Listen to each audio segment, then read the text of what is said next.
¿Qué tal, amigos? Bienvenidos. Esto es Noticias 22 y como todos los miércoles tenemos el gusto de saludarles. Rafael García Villegas y Mansi Rodríguez. ¿Cómo estás, Rafael? Muy contento de saludarte, amigos del auditorio. Como siempre, un placer saludarlos. Muy buenas noches a Laura Regis en la traducción de lenguas de seña mexicana y un programa muy variado el que les hemos preparado esta noche.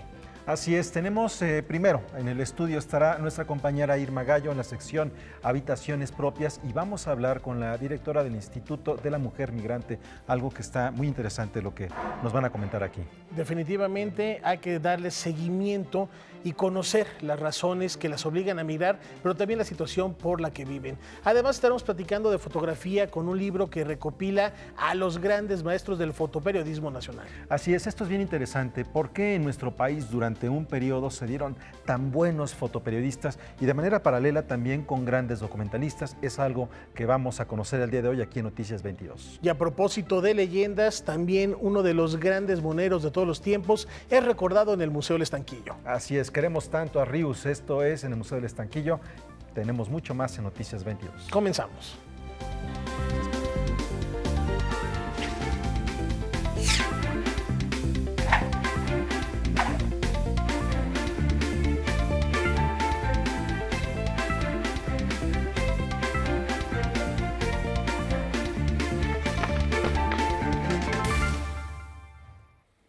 Bueno, vamos a comenzar con lo siguiente. Jalisco le rinde un homenaje a una de sus hijas favoritas. Indiscutiblemente María Izquierdo, y lo hace de una manera muy interesante, convocando a una nueva generación de creadores. María Izquierdo fue la primera pintora mexicana en exponer su obra en el extranjero en la primera mitad del siglo XX. Originaria de San Juan de los Lagos, Jalisco, estudió bajo la tutela del pintor Germán Gedovius y su obra estuvo influenciada por el muralista Rufino Tamayo. Para homenajear el trabajo de esta artista, la Secretaría de Cultura de Jalisco, el Instituto Cultural Cabañas y el Consejo Estatal para la Cultura y las Artes de la entidad tapatía presentaron la convocatoria de la primera Bienal Nacional de Pintura que lleva su nombre. El hecho de haber sido una mujer que contra todos los vientos y mareas de aquella época, contra una mujer, incluso ella tenía una frase que decía: es un delito ser mujer y tener talento. Creo que eso es un motivante para los que tienen talento, sin importar el sexo ni la edad. Es un logro para Jalisco poder concretar esta bienal para honrar el nombre, la vida, obra y trayectoria de María Izquierdo. La convocatoria, estamos hablando de un concurso de pintura. Está destinado a artistas que tengan más de cinco exposiciones individuales, es decir, estamos hablando de artistas con trayectoria. Como parte de la convocatoria se entregarán 2 premios de adquisición. El primer lugar obtendrá 200,000 pesos y habrá una mención honorífica de 100,000. Además, las obras ganadoras formarán parte de la colección titulada Bienal María Izquierdo Acervo Cabañas. Podrán participar artistas de todo el país y las bases pueden consultarse en la página cultura.jalisco.gov.mx.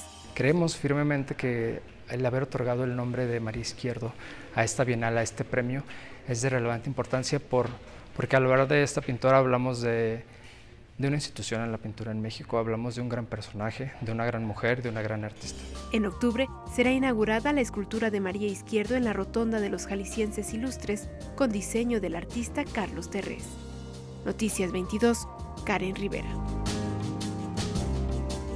Indiscutiblemente ilustre, mi querido Güeman, y además recordemos que fue la primera mujer mexicana en exponer su obra en Estados Unidos. Así es, y hay otra cosa que me llama mucho la atención, Rafael, amigos, que cuando estamos hablando de grandes artistas, siempre dejamos un poquito a las mujeres de lado, especialmente en este periodo y de manera particular en el estado de Jalisco, en donde se recuerda, no sé, mucho a Barragán, mucho a Rulfo, al propio Arreola, pero sí quedan un poquito de lado estas mujeres, que además es un estado en donde por una extraña circunstancia se han dado grandes artistas en todos los ámbitos. Ya está pues en esta lista, en esta pléyade, el nombre de María Izquierdo y a participar cuando antes, hasta el día 22, en esta bienal, primera bienal que lleva su nombre. ¿Y qué te parece, Rafael, si hablando de personajes ilustres, nos vamos en otro rubro, en un personaje que ha sido completamente un referente en el dibujo y también en la libertad de expresión? Fue el formador de la conciencia política y social de varias generaciones en nuestro país. Su trazo franco y su aguda y clara visión de hechos nacionales e internacionales de su época le procuraron fieles lectores. A casi un año de su deceso, el caricaturista zamorano Eduardo del Río es recordado con la exposición Queremos tanto a Ríos. Es una obligación y es algo ya constante recordar a Ríos todos los días y sobre todo en estos días en donde se ha logrado algo por lo que Ríos trabajó tantos años, que era concientizarnos, que era educarnos, que era hacernos entender muchas cosas de la vida a través de sus libros, a través de sus revistas, a través de sus enseñanzas como maestro de generaciones. Los acervos provienen de la colección Carlos Monsiváis Museo del Estanquillo, de trabajos conservados por colegas como Rafael Barajas el Fisgón y de los propios archivos de Ríos, a los que permitió el acceso su viuda, Micaela Flores. Algunos de esos trabajos, encontrados en su archivo, se exhiben por primera vez.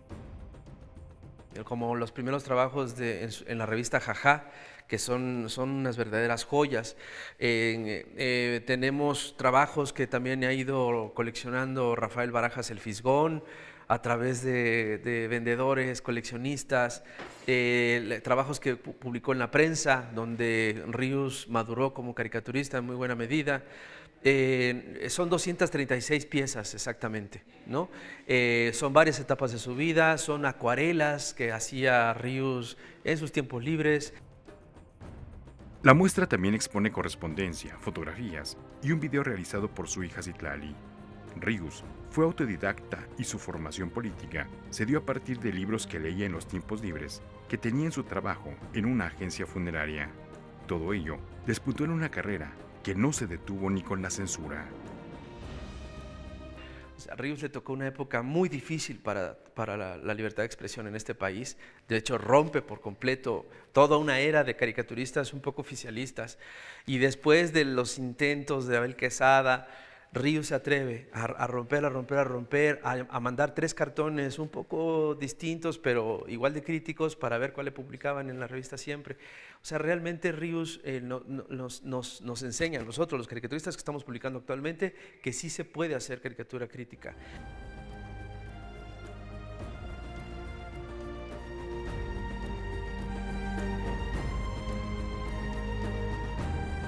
Yo encuentro en Ríos una de las personas más honestas, humildes, sencillas. En verdad, era una persona del pueblo, uno de los mejores representantes del pueblo con esta capacidad para explicarnos cosas. Él agarró papel y tinta y nos explicó lo que se preguntaba. Esa es la gran aportación de Ríos. Es uno de esos hombres gigantes que caminaron entre nosotros. Queremos tanto a Ríos estará abierta en el Museo del Estanquillo hasta el 7 de octubre de 2018. Noticias 22, Víctor Gaspar. No hay que perdernos esta muestra y celebrar, por supuesto, el legado de este abanderado, ya lo decías, mi estimado Huamantsin, de la libertad de expresión y del buen humor, del humor inteligente y de la manera de conquistar audiencias y desafiar los cánones establecidos del periodismo. Hay otra cosa bien interesante, Rafael, cuando estás hablando de esto, también pensar en Eduardo del Río Ríos como un autor de libros, es decir, a través de la caricatura generó una cantidad enorme de libros que eran parte de sus investigaciones y que también construyó como una pauta tras la que en esa misma tradición se ha incorporado, por ejemplo, el Fisgón, Helguera, Hernández, y por ejemplo, uno de los libros de Ríos, Marx para principiantes, claro, fue uno de los que ha tenido una traducción en una cantidad enorme de idiomas por todo el mundo. Así que es un personaje muy interesante. También un personaje de izquierda que nunca se casó con las ideas que originalmente lo habían motivado. Sí, fue una persona que con el paso del tiempo fue cambiando su visión del mundo y de las cosas, ¿no? Le giraba la ardilla, como dicen coloquialmente, de una manera distinta. Sí. Ahí está la invitación. Y en otros temas, con el apoyo de las nuevas tecnologías, la UAM busca divulgar la ciencia y despertar el amor de las nuevas generaciones por esta disciplina. A partir de julio, todo el conocimiento científico y tecnológico que se genera en la Universidad Autónoma Metropolitana podrá consultarse en la revista electrónica Ciencia en la UAM. Mi inquietud fue hacer una revista electrónica de divulgación de la ciencia que incluye lo que se hace en las 5 unidades de la UAM, las investigaciones que allí se desarrollan, pero además yo quería el plus de la línea que he seguido toda mi vida como divulgadora de la ciencia, que es esa fusión de la ciencia y el arte. Esta página tiene como propósito incentivar el análisis y el desarrollo tecnológico a través de artículos, videos, convocatorias y noticias. La ciencia es eso, es la búsqueda de respuestas de lo que ocurre al ser humano y al contexto que le rodea. En este número 1 incluimos cómo los estudios que se publicaron en el siglo XIX acerca de la óptica y la luz influyen en 2 artistas, uno Monet, el impresionista Monet, y el otro el neoimpresionista Seurat. Es una revista mensual que está abierta a todas las disciplinas científicas. Busca explicar fenómenos que incitan a la curiosidad. Y para el siguiente número queremos agregar una investigación en la que hablamos cómo la sinestesia, esta capacidad de percibir 2 órganos de los sentidos simultáneamente, cómo hizo para que algunos artistas generaran su arte. Kandinsky fue sinestésico, se cree que Mozart también. ¿Qué quiere decir lo de la sinestesia? Es como decir que pintan sonidos o que escuchan colores, ¿sí? Entonces esa va a ser una de las características de esta revista. Con información y texto de Óscar Cortés, Óscar Helguera, Noticias 22. Pues ahí tienen ustedes este trabajo y que también nos da mucho gusto porque Norma Ávila había sido, antes de llegar a la UAM, una de nuestras cercanas colaboradoras en materia de ciencia por mucho tiempo. Un gran abrazo a Norma Ávila. Y felicidades por esta iniciativa. Además tiene un libro precioso donde habla de ciencia y arte a partir de la figura y los trabajos de Rufino Tamayo que no hay que perderse. Y celebramos también, por supuesto, el reconocimiento que hacen a nuestra compañera Karen Rivera al invitarla como también ya una divulgadora de la ciencia en este medio de comunicación. Bien, es momento de hacer una pausa. Quédese con nosotros, continuamos con más en un instante.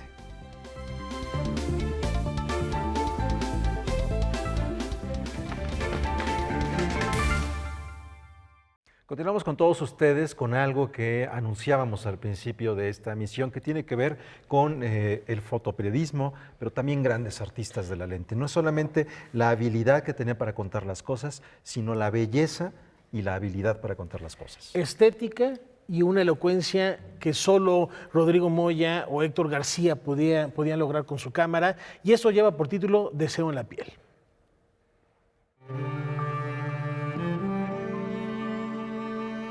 ¿Qué pasó en los 70s y 80s cuando surgieron muchos documentalistas en paralelo a los fotoperiodistas? Ambos registraron los movimientos sociales de la época, pero en los 90s se entró en una pausa. Los fotógrafos hicieron trabajos de introspección hasta que surgió el EZLN. La fotografía documental volvió a tener un auge. Todo esto lo registra Rebeca Monroy en el libro Con el deseo en la piel. Que esta realidad se te impone. Y de ahí el título, Con el deseo en la piel, era el deseo de transformación de la sociedad, el deseo de salir y hacer cosas diferentes y con la imagen lograr un discurso convincente, que a la gente le permitía conocer las otras realidades que no conocían o acercarla o documentar lo que sí estaba pasando, que esos eran los movimientos sociales, tanto de las feministas en pro del aborto, de los grupos gays, ¿no? Toda la cuestión de la sexualidad, de los movimientos del SUTERM, de los maestros del magisterio de la CENTE, en fin, eran momentos muy álgidos. Publicado por la Universidad Autónoma Metropolitana, el volumen es de fácil lectura y está hecho para que los jóvenes se acerquen a estos momentos de la fotografía. Y la idea es que dé para profundizar, pero también para discutir, ¿no? Esto no es una cuestión totalitaria, una visión completa, es una visión inicial de discusiones muy complejas, muy profundas y sobre todo una invitación a los que tienen archivos documentales, fotodocumentales, a que nos permitan verlos, permitan que vuelvan a exhibirse y salir a la palestra todas estas imágenes que se han quedado en el siglo XX mexicano. Imágenes de Nacho López, Héctor García, Rodrigo Moya y algunas de archivo, como las del 68, fueron incluidas en este libro. La idea era meter fotos icónicas, cuáles son las fotos más representativas de cada uno de ellos que sí fueron publicadas, porque puede uno hacer la del archivo perdido. En este caso quería hacer la foto más conocida de cada uno para hacer el recuento iconográfico y a la par ver cuáles son las fotos que no se publicaron. Noticias 22, Alberto Aranda.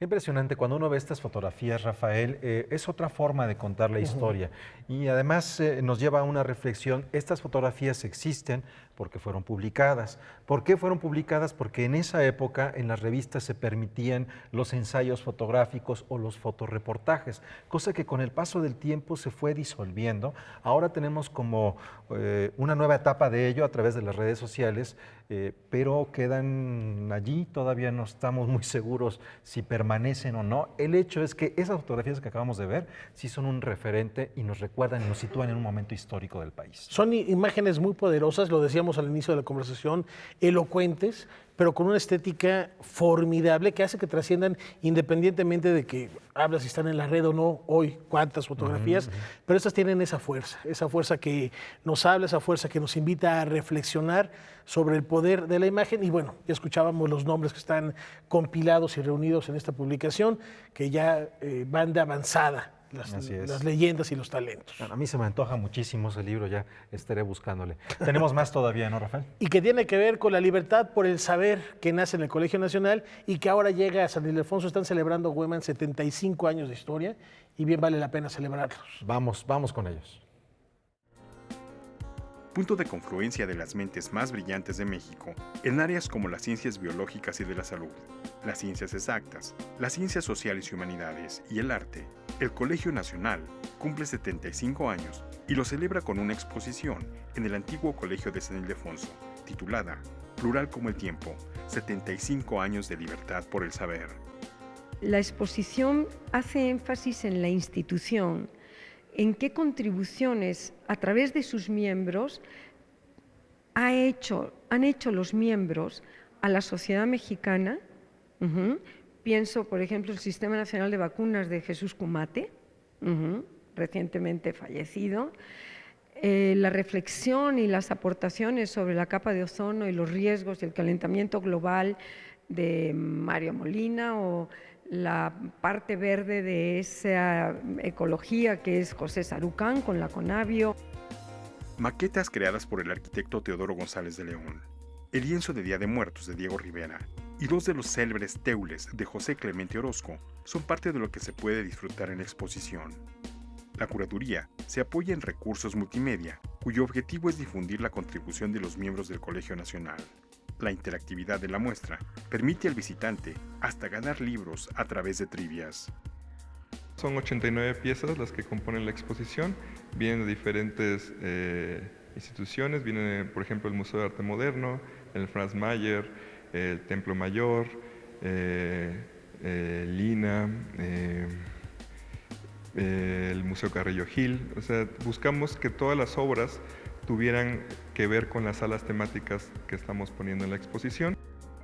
Pusimos varias iPads, varios juegos, algunas pantallas touch, para que la gente tuviera la oportunidad de investigar más en la misma exposición y, como comentábamos, también tuviera la oportunidad de que si algún tema le interesa en específico, se puedan llevar postales con algunos links de conferencias en el colegio.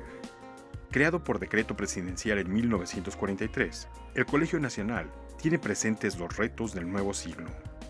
Estamos muy conscientes de que hay retos y que hay que repensarlos y que hay que contribuir el reto biológico, ecosistemas, el reto de equidad de género, el reto de cómo pensar desde la historia o desde las ciencias sociales, cómo tener memoria histórica para no repetir errores que una y otra vez los seres humanos y las sociedades estamos repitiendo. La exposición Plural como el tiempo, 75 años de libertad por el saber, permanecerá en el antiguo Colegio de San Ildefonso hasta el 23 de septiembre de 2018. La entrada es libre. Noticias 22, Víctor Gaspar. Bueno, y ahora vamos con teatro. Rafael, aquí en este espacio Noticias 22 hemos dado cuenta en varias ocasiones de una compañía que ha sido muy importante y merecedora de varios premios, que es Seña y Verbo. Y el trabajo de Alberto Lomnitz al frente de la misma, donde van más allá de la palabra. Utilizan precisamente el lenguaje de señas, que agradecemos siempre aquí a Laura Regis, que nos apoya para llegar hasta ustedes y cada vez a mayor público. Y es un reto también para los actores, porque además tienen que aprender la lengua de señas mexicana. Así es, y lo que vamos a presentar a continuación tiene que ver no solamente con este trabajo, que es muy importante, de llevar el lenguaje por otros caminos a otras personas, otros mexicanos, sino tiene que ver con la poesía, es llevar a Shakespeare, nada más y nada menos, ¿no? Y con uno de sus grandes clásicos que tiene que ver con los enamorados de Verona.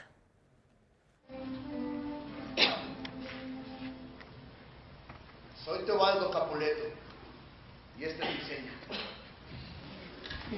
Yo soy su criado. Palabra. Romeo y Julieta, uno de los clásicos de Shakespeare, es retomado por la compañía Seña y Verbo para llevarla al teatro. Después de que Alberto Lomnitz hiciera la traducción del inglés, los actores trabajaron con Carlos Corona a lo largo de varios meses. Esta adaptación utiliza el lenguaje de señas mexicanas y el español hablado.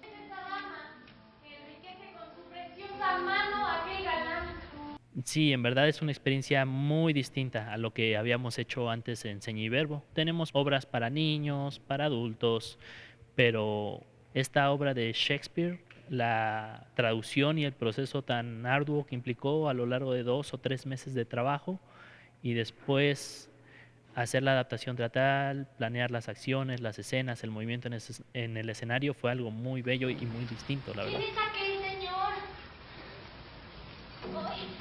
¿Si está cansado?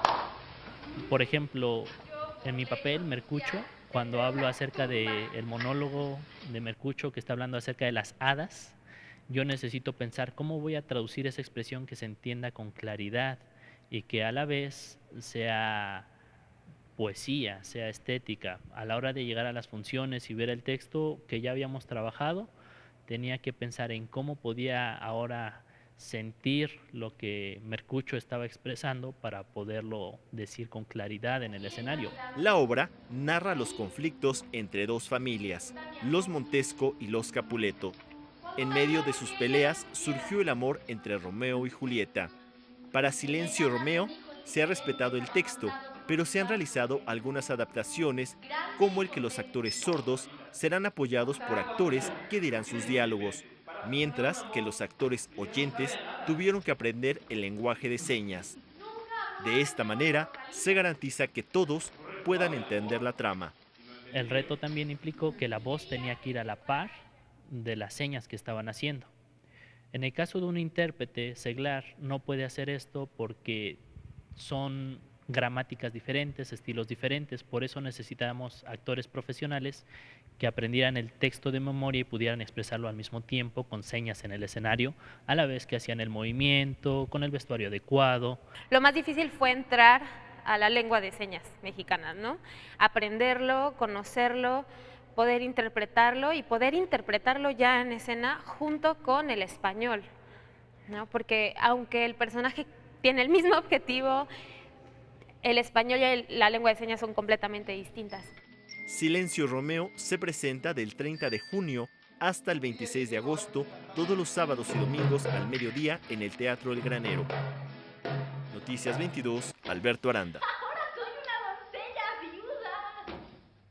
Bueno, pues está emocionante ver esto, especialmente porque estamos hablando de los clásicos, Rafael, y ya decía Chesterton que los clásicos es aquellos, o los libros clásicos son aquellos de los que todo el mundo habla, aunque no los hayan leído. El caso de Romeo y Julieta, digo, todos no sabemos la historia, ya sea por una fuente o por otra, pero es interesante llevar, insisto, el poder del poeta a través del lenguaje de señas, ¿no? Los propios textos de Chesterton están en ese ciclo. Vamos a hacer una brevísima pausa, volvemos con más aquí en Noticias 22. Y mientras nos vamos para acá, ahorita nos encontramos de este lado.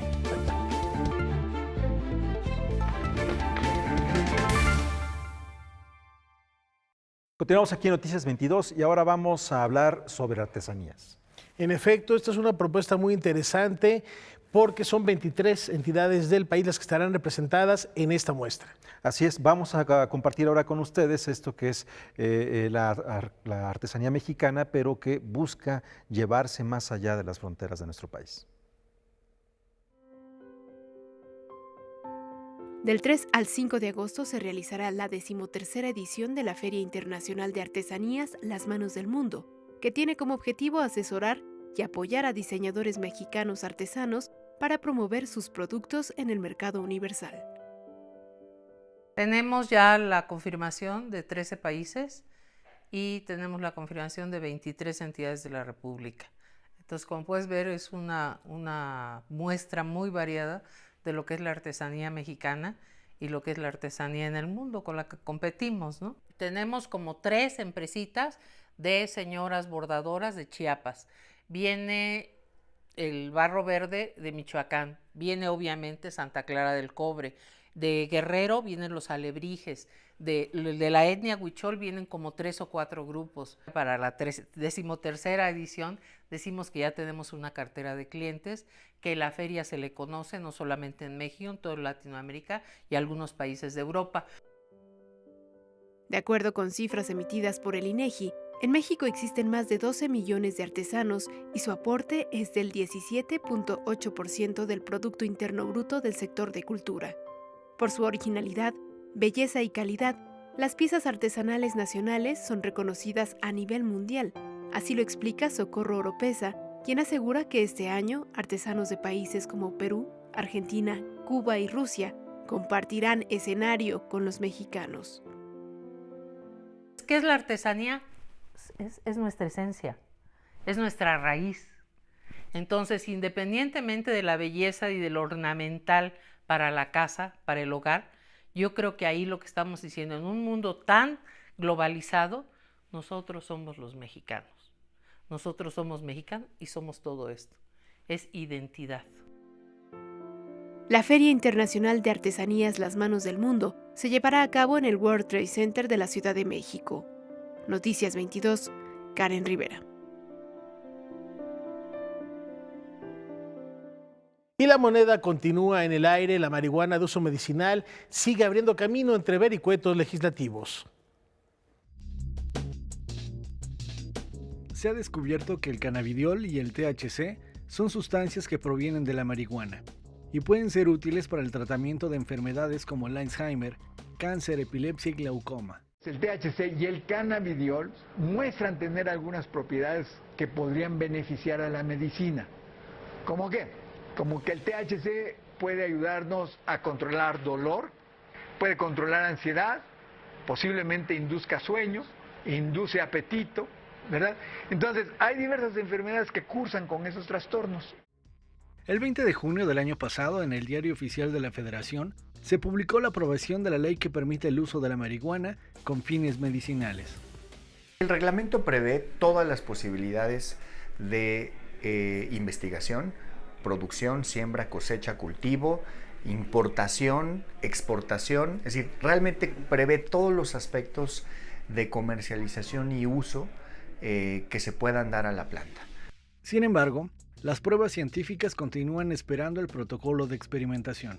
Si yo estuviera haciendo investigación directamente con THC, estoy fuera de la ley. Hoy estoy fuera de la ley, ¿no? Porque no lo han autorizado, porque COFEPRIS no ha dicho se puede en estas circunstancias, son estas las características que debes cumplir para que te autoricemos a utilizarlo y todo ello.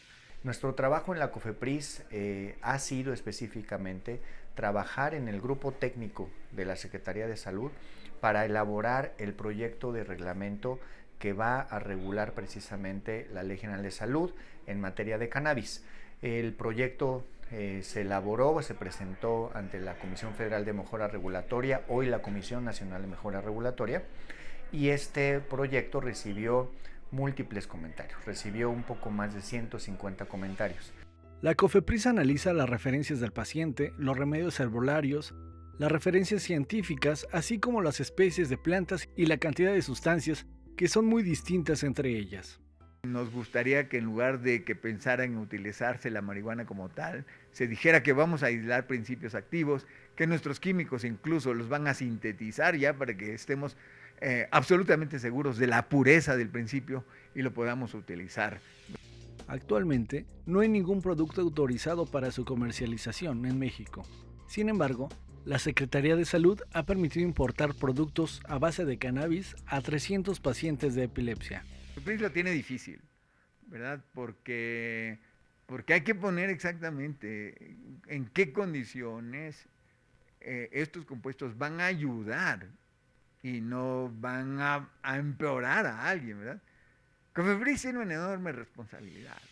Lo estamos analizando en el sector salud con el propósito de que el reglamento que resulte derivado de esta legislación histórica, nuevamente histórica, elimina provisión de 90 años, pueda ser efectivo para poder promover en México una industria que crezca de manera ordenada, que asegure que los productos de consumo humano y que aquellos que estén disponibles en el mundo, digamos, en la sociedad, sean de calidad, seguridad y eficacia. No queremos una sola muerte derivado de un producto que sea irregular con el uso de la cannabis. Noticias 22, Óscar Cortés. Internacionales, vamos a recorrer el mundo. Ya no tenemos mucho tiempo de comentar esto, Huemansin, pero grave lo que está pasando en Europa con los derechos de autor y la red. Así es, bueno, será tema para otro momento porque sí es importantísimo esto que estamos viendo, ¿no, Rafael? Con eso iniciamos nuestro recorrido por el mundo. Y después de esto una pausa y volvemos aquí en Noticias 22. Wikipedia, la enciclopedia libre, ha sido bloqueada a nivel mundial como protesta ante la nueva propuesta sobre derechos de autor del Parlamento Europeo. Tras su aprobación, acciones cotidianas como compartir una noticia o comprobar un dato a través del motor de búsqueda serían afectadas. Incluso, Wikipedia podría desaparecer. Este paro de labores continuará hasta el 5 de julio, fecha en la que se llevarán a cabo las votaciones para llegar a una resolución. El supermercado Bondael del Gijze, en Bruselas, ha comenzado a generar sus propios vegetales en sus techos. Este sistema autosustentable busca aminorar la ruta de abastecimiento y ofrece frutas y verduras orgánicas libres de pesticidas. Además, se vale de un sistema de filtración de lluvia, paneles solares y calor obtenido de los sistemas de refrigeración en la tienda. Este año el jardín ha producido tomates, lechugas y fresas. Hace algunos días se reportó la desaparición de 12 niños y su entrenador de fútbol en la cueva Tham Luang Nang, en Tailandia, misma que por la lluvia sufrió una inundación. Tras 9 días de búsqueda lograron hallar a los desaparecidos sanos y salvos. Sin embargo, debido a su condición de debilidad, la evacuación ha sido lenta. Ante la alerta de lluvia se ha encontrado como solución enseñarles técnicas de buceo a estos niños para lograr acercarse a la salida.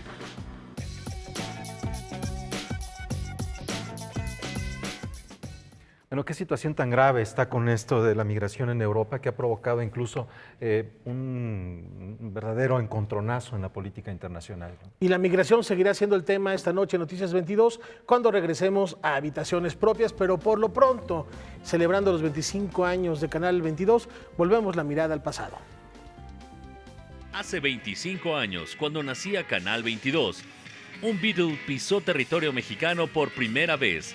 El 25 de noviembre, Paul McCartney se presentaba en el Autódromo de los Hermanos Rodríguez. Hacia la Fundación, novela escrita por Isaac Asimov y publicada de forma póstuma, es la segunda de las precuelas del ciclo de Trantor, obras que en su origen fueron publicadas como historias cortas independientes en revistas de ciencia ficción. Canal 22, 25 años.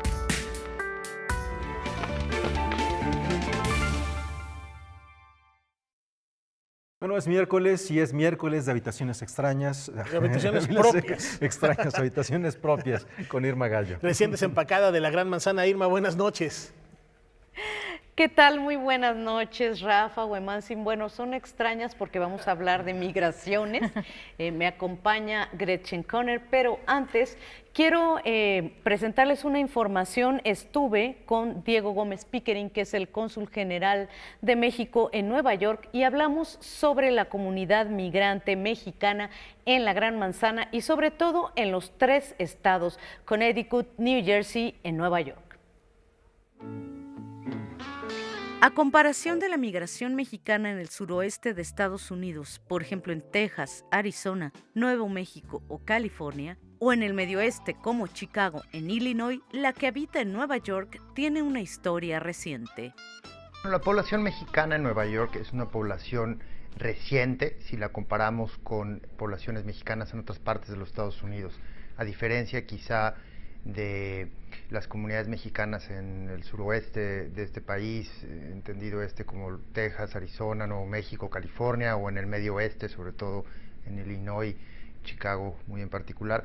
La población mexicana en Nueva York es una población que se asienta sobre todo hacia finales de los años 90 y principios de los años 2000. Las primeras familias, unas pocas venidas sobre todo de Puebla, llegan hacia finales de los años 70, pero no es realmente sino hasta, como decía, muy finales de los 90 y a lo largo de la década de los años 2000, cuando tenemos ya una explosión en el número de mexicanos que residen en Nueva York y en la zona triestatal, es decir, los estados de Nueva Jersey, Nueva York y Connecticut. Mientras que en los años 80 un censo arrojó la cifra de no más de 50,000 migrantes mexicanos en la zona triestatal, hoy en día, según el número de matrículas consulares y actas de nacimiento emitidas por el Consulado de México, asciende a cerca de 1,300,000. En su mayoría es una población joven, con un promedio de 25 a 26 años de edad. Esto nos da un número aproximado con un margen de error importante, pero sin duda sí un número que supera prácticamente el millón de personas. Como decíamos, un estimado de 1.3, 1.4 millones. Una población que en su mayoría está asentada en la zona metropolitana de la ciudad de Nueva York, los 5 condados que la componen, así como los condados al norte del estado de Nueva York que son adyacentes a la ciudad, los que están en Long Island y aquellos en el estado de Nueva Jersey al otro lado del río Hudson, pero que también tiene presencia mucho menor en partes más alejadas, en la zona sobre todo rural y agrícola del norte y el oeste del estado de Nueva York. En su gran mayoría, y como inició esta comunidad, sigue siendo netamente poblana, casi un 48% de la población mexicana aquí es de Puebla, aproximadamente un 30% de Oaxaca, un 20%, menos de 20% de Guerrero, y el restante de los estados del centro del país, Tlaxcala, Hidalgo, el Estado de México, la misma Ciudad de México, incluso Veracruz, tienen presencia. La población mexicana de Nueva York es, creo, un espejo de México como país. Sí. ¿Qué quiero decir con esto?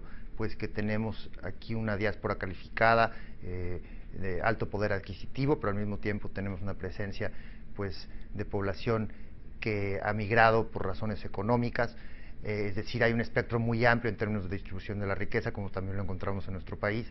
Hay una presencia considerable también, por ejemplo, de población de origen indígena. Aquí se hablan 6 lenguas originarias. La ciudad de Nueva York otorga servicios como educación y salud a todos sus habitantes independientemente de su estatus migratorio. Sin embargo, el consulado de nuestro país está al pendiente de que la comunidad mexicana no padezca actos de discriminación, además de que les brinda orientación jurídica para repatriación de restos y de salud.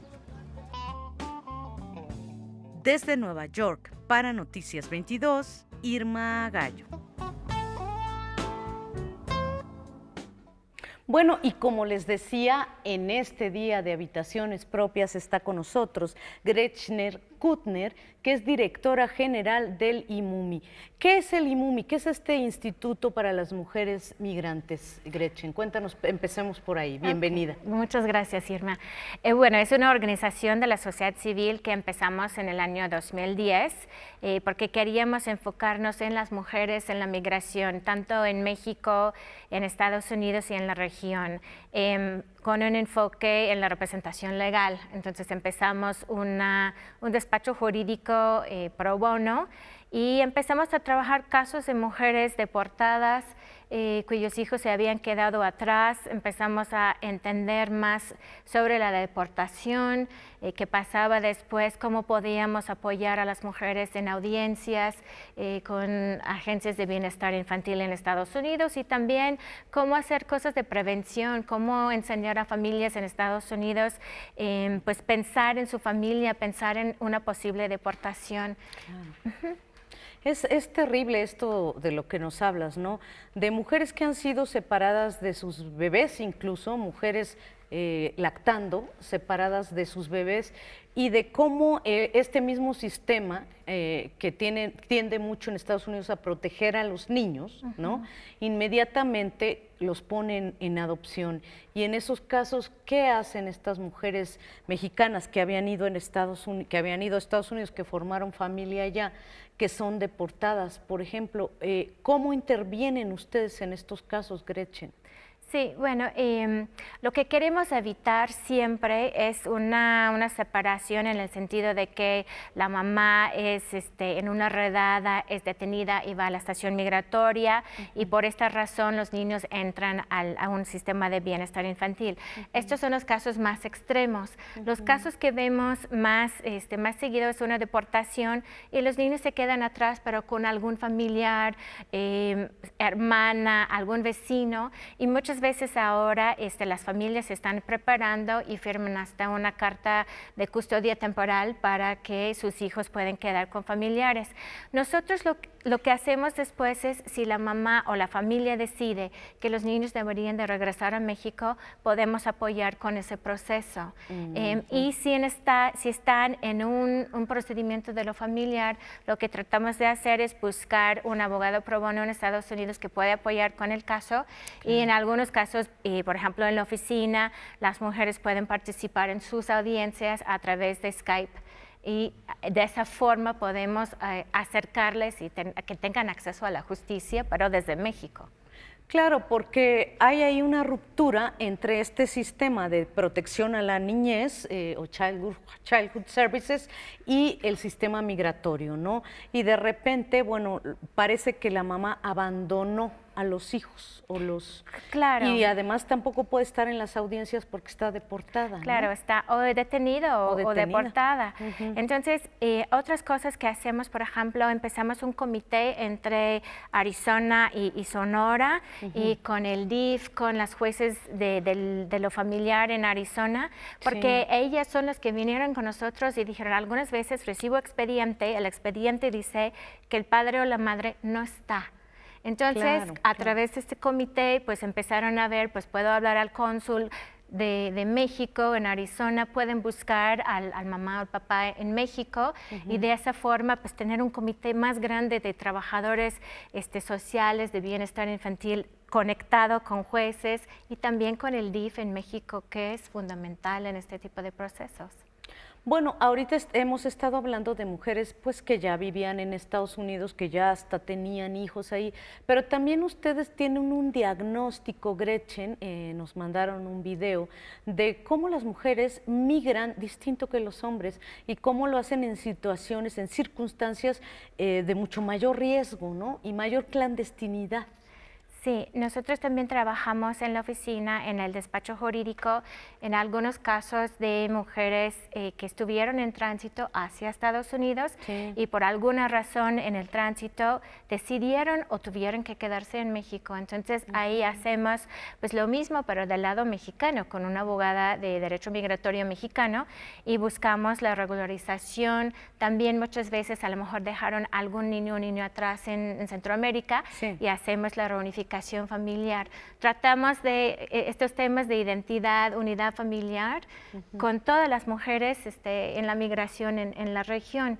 Y lo que vimos en estos casos es cuando las mujeres viajan por México, muchas veces son las que toman el autobús, sobre todo si tienen chiquitos, ¿no? Si tienen hijos y hijas con ellos, es mucho menos probable que se vayan a subir al tren. La bestia. Y entonces, y también contratan más frecuentemente a narcotraficantes polleros. Entonces, las rutas son diferentes, las formas de trabajar, los pagos, las decisiones desde la familia de origen también son diferentes. Y por esa razón, antes no era tan común ver a mujeres en los albergues. Sin embargo, con esta ola de familias buscando asilo, tanto en México como en Estados Unidos, ya vemos más familias en los albergues en todo México, en toda la ruta. Más familias completas incluso. Bueno, yo conversaba hace más o menos unos meses con el padre Alejandro Solalinde y me decía que hay cada vez mayor migración de adultos mayores y adultas mayores. ¿A ustedes les ha tocado esto, mujeres ya mayores de edad? Tenemos un par de casos. Yo creo que lo que está pasando, sobre todo de Centroamérica, cuando la situación cambia, las razones de la migración cambian, de búsqueda de mejor situación económica, trabajo, apoyo a la familia, y empiezan a ser razones de violencia, ¿no? Que no hay sistema de Estado de Derecho, que el país o el gobierno no puede proteger a su población, como estamos viendo ahora en Venezuela, estamos viendo en Nicaragua. Entonces, ahí es donde empezamos a ver otros niños chiquitos, adultos mayores, porque están huyendo de la violencia y no tanto para buscar trabajo. ¿Y mujeres también? ¿Mujeres mayores también? Mujeres y hombres mayores, claro. Pero normalmente, o sea, ahí podemos ir midiendo, porque hace 10 años cuando hicimos entrevistas en estaciones migratorias, la mayoría eran mujeres solteras que habían dejado atrás a sus hijos. Pero hoy en día ya no. Entonces, esto es un indicador para nosotros que la violencia está mucho más agudo. Y que México tiene sin duda una gran tarea ahora, ¿no, Gretchen? El nuevo gobierno y bueno, y toda la sociedad también, por supuesto, tiene una gran tarea para ver cómo recibimos a estos migrantes de la violencia, migrantes de la violencia. Claro, ¿no? así es. México tiene una gran tarea de fortalecer su sistema de protección internacional. Vimos porcentajes de un incremento en 700% de número de solicitudes de asilo, por ejemplo, en México en los últimos años. ¡Qué barbaridad! De 3,000 solicitudes a 15,000 solicitudes de asilo el año pasado, en 2017, y este año 2018 pinta para hacia 20,000 solicitudes de asilo en México. Entonces, México tiene una gran tarea donde el enfoque todavía es en la detención y la deportación. Tenemos 52 estaciones migratorias, sin embargo, nada más tenemos 3 oficinas de la instancia La Comar, que es la instancia que tiene que recibir y dar la protección internacional a personas solicitando asilo en México. Bueno, y ustedes como IMUMI tienen también muchísimo trabajo y son solo 15 ustedes trabajando en esta oficina. En México, ¿reciben fondos oficiales o cómo podemos, digamos, contribuir al trabajo que hacen ustedes, Gretchen?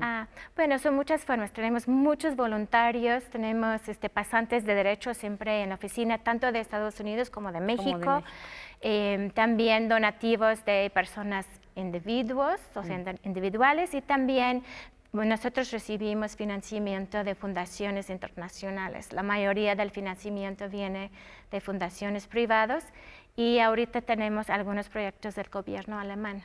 Del gobierno alemán para ayudar a todo este trabajo con las mujeres migrantes. Bueno, pues yo les recomiendo que sigan al UMEMI en sus redes sociales. En Twitter, IMUMI está como @IMUMIDF. En Instagram es igual, ¿verdad? @IMUMI. Creo que sí. Y en Facebook, bueno, busquen Instituto para las Mujeres en Migración. Y te agradezco muchísimo, Gretchen, esta entrevista. Y bueno, pues ya saben, esto fue Habitaciones Propias. Volvemos con ustedes. Rafa Huemanzil, muchas gracias. Gracias a ti, Irma. Bienvenida, Gretchen. De verdad, qué gran trabajo. Y sobre todo, lo comentamos hace menos de un mes, estas imágenes que dieron la vuelta al mundo de los niños enjaulados en Estados Unidos, siendo además separados de sus familias. Yo creo que es coyuntural tocar esto y apoyar el trabajo del IMUMI. Muchísimas gracias. Sí, pero también importante, y eso es lo que me estremece mucho, Irma hablaba de cuáles son las responsabilidades del gobierno de México, no solamente del gobierno federal, sino de los gobiernos estatales, porque a lo largo y ancho de este país, lamentablemente, en estas rutas de la migración ocurren también esta separación de familias por diversas situaciones que pues está completamente lejano a cualquier hecho o entendimiento de lo humano. Entonces sí tenemos una responsabilidad como ciudadanos y también quienes están a partir de pronto encargados del despacho en cada uno de los estados, ¿no? El tema está en la mesa. Muchísimas gracias de nueva cuenta. Y nos tenemos que despedir y lo vamos a hacer con un recuerdo del hombre que revolucionó en toda la extensión de la palabra el tango, así como Vivaldi tenía sus 4 estaciones, Astor Piazzolla tiene sus 4 estaciones porteñas. Así es, así es. A mí me gusta mucho Adiós Nonino. Astor Piazzolla, 26 Los pájaros años. perdidos también son una joya, a 26 años de su partida. Muchísimas gracias. Mañana tenemos una cita en el horario de costumbre.